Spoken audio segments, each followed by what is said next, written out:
अस्सलाम वालेकुम नाज़रीन। आज हम खुबानी की चटनी बनाएंगे।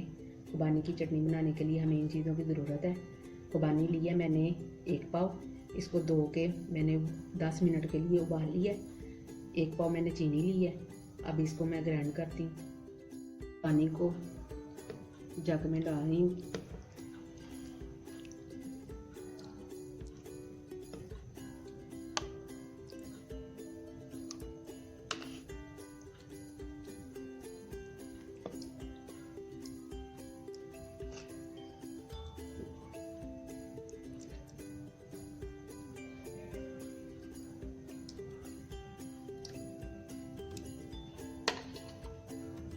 ये मैंने चीनी डाल दी है।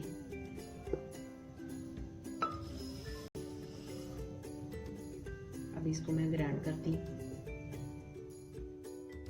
ये देखें, अब इसको मैंने पतीले में डाल के चूल्हे पे रख दिया है। इसको हल्की आंच पे 10 मिनट के लिए आपने पकाना है। जब 10 मिनट पक जाएगी ना, तो ये हमारी खुबानी की चटनी तैयार हो जाएगी। तैयार हो गई है। मैंने 10 मिनट इसको पकाया था हल्की आंच पे, तो ये तैयार हो गई है। ये देखें, आप इसको ना ठंडा करके फ्रीज भी कर सकते हैं। और हमारी वीडियो को लाइक और शेयर करें, हमारे चैनल को सब्सक्राइब करें। अल्लाह हाफिज़।